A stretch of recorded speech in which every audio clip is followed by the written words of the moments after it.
Friends, हम लोगों का जो टॉपिक था उस टॉपिक पे चल रहे थे वेजिटेशन इन इंडिया। भारत में जो वनस्पति हैं उनके प्रारूपों का हम लोग अध्ययन कर रहे थे, क्या क्या है क्या नहीं है। अब इसी प्रारूप के तहत मैंने सदाबहार वन के बारे में, एवरग्रीन फॉरेस्ट के बारे में डिस्कशन कर दिया। डेसिडुअस फॉरेस्ट यानी पर्णपाती वन, इसके बारे में डिस्कशन हो गया। डेल्टा या ज्वारी यानी मैंग्रोव्स जो फॉरेस्ट होते हैं इसके बारे में डिस्कशन हो गया। नेक्स्ट हमारा डिस्कशन का पॉइंट है वह है कटीली, कांटेदार या कटीली वन या थॉर्नी या श्रब्स जो है फॉरेस्ट जो है। Now we are going to discuss the thorny and shrubs forest that is in our India. आइए इसको समझने के लिए हमारा जो ये पहले से ड्रॉ किया हुआ मैप है उसी मैप का सहायता लेते हैं। कुछ चीज़ को यहाँ पर हम मिटाने का कोशिश करते हैं ताकि वो देखने में अच्छा लगे। और चलिए फिर से हम यहाँ पर कुछ चीज़ को दिखा रहे हैं ताकि आप इसे अच्छी तरह से समझ सकें।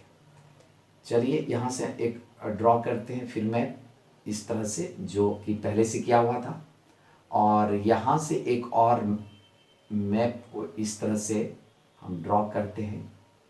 और ये एरिया है हमारा, जो एरिया है जिसके बारे में हम लोग डिस्कशन कर रहे हैं वह है कांटेदार और कटीली वन।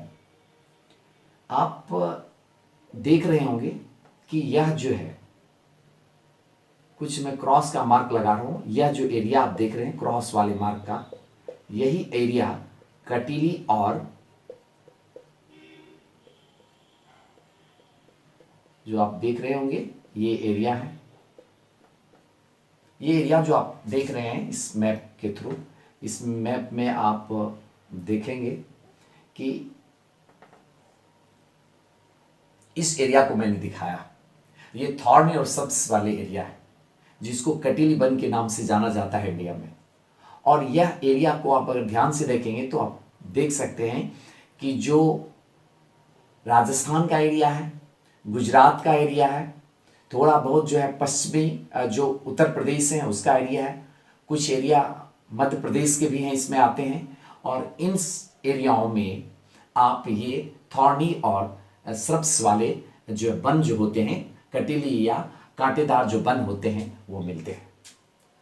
अगर इस वन की बात, जिस वन की बात हम लोग कर रहे हैं, और ये हम एरिया के बारे में मैंने बताया, जो यहाँ शुरुआत अगर आप करें यहाँ ऊपर वाले एरिया से, नॉर्दर्न साइड से, तो पंजाब का भी कुछ रीजन आता है, ठीक है, और गुजरात का पोर्शन है ही।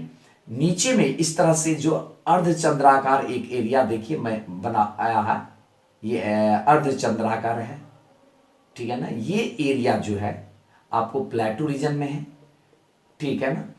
और ये आंध्र प्रदेश के का जो कुर्नूल से लेकर के, और जो इसका एक्सटेंशन जो देखा जाता है इस तरह का एक्सटेंशन है, इस तरह का से बना हुआ है, ये अर्धचंद्राकार के रूप में है। ऐसे ये जो आप देख रहे हैं अर्धचंद्राकार यही रूप है और ऐसा ही बना हुआ है। मध्य प्रदेश में इंदौर से लेकर के ये आंध्र प्रदेश के कुर्नूल तक के एरिया को बताया जा रहा है कि वहां पर इस तरह के वन जो है आपको देखने को मिलेंगे। तो इस तरह से हम देखते हैं कि नदर जो भारत का उत्तरी एरिया नद जो है और दक्षिणी एरिया, इन दोनों जगह ये कटीली झाड़ीदार वन जो है मिलते हैं। अब अगर ये वन आखिर कटीली वन क्यों है, इसके क्या कारण है यहाँ पर कि कांटेदार और कटीली वन मिलते हैं, सबसे छोटे छोटे मिलते हैं, इसके क्या कारण है?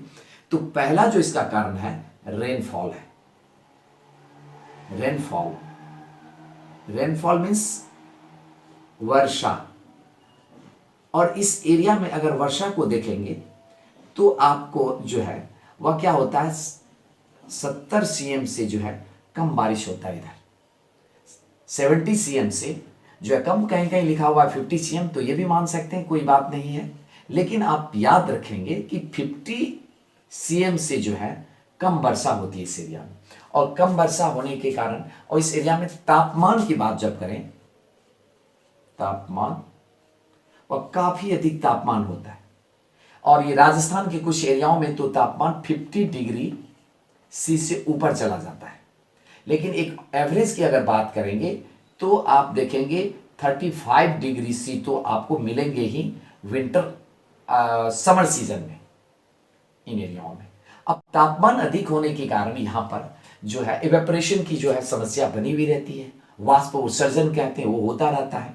इसलिए यहाँ के जो प्लांट्स होते हैं इनके साथ एक बड़ी समस्या होती है, वो ये वर्षा कम होने के कारण, तापमान अधिक होने के कारण, वर्षा कम और तापमान अधिक होने के कारण यहाँ जो प्लांट मिलते हैं वो प्लांट कौन सा मिलते हैं, कांटेदार या कटीली वन मिलते हैं।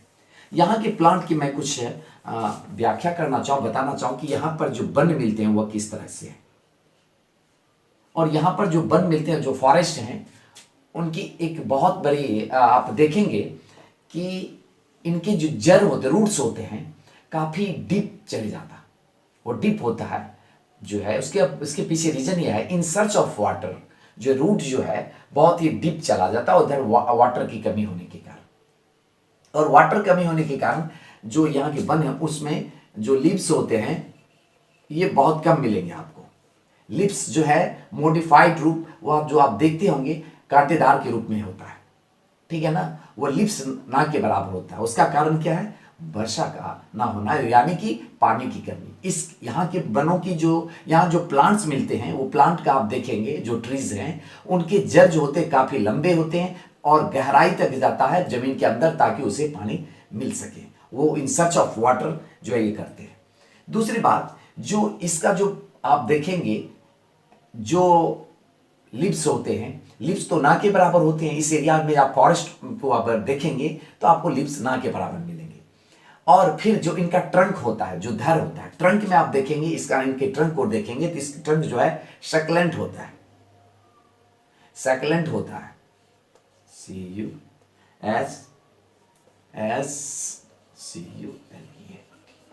मीन्स सक्लेंट का अर्थ क्या हुआ कि ये इनका जो तना होता है वह तना पानी से भरा हुआ रहता है, उसमें पानी रहता है, ग्रीन भी होगा और पानी भी होगा, आप देखेंगे पानी से भरा रहता है।